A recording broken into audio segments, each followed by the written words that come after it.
Kia ora everybody, my name is Dan Kepa.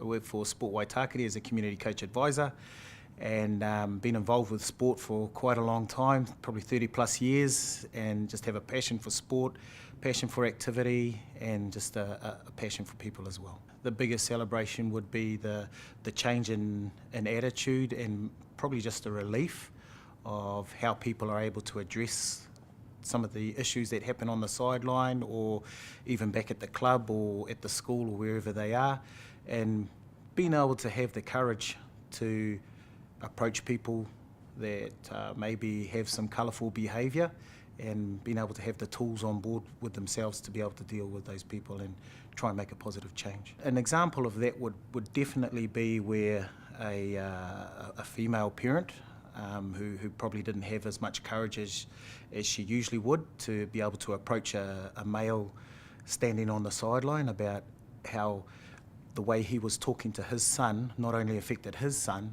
but also affected the other people in the other team, the other kids in the other team and in his own team as well. The subtle way in which he approached the parent involved and just having the courage to be able to talk to him about how his actions were affecting not just his own child, but the other children in the field as well.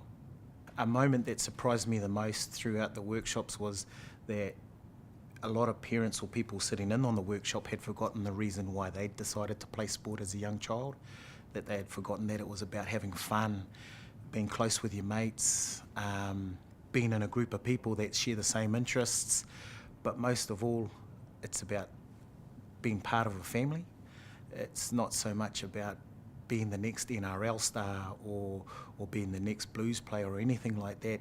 They simply do it because they want to be hanging around with their mates, having fun and just enjoying themselves. With the commercialisation of sport, I think some parents and even myself sometimes tend to think that we've got to nurture the talent in our child, but we've got to actually nurture the enjoyment of themselves more than anything else. So yeah. So for anybody wanting to become a good sports presenter or deliverer, the first thing you've got to do is have a passion for it. Have a passion to be able to make change. What you've got to remember is that you're in a position where you've got an opportunity to make a positive change in just one person's life. And if you're able to do it for one, then you've definitely been successful in what the program's all about.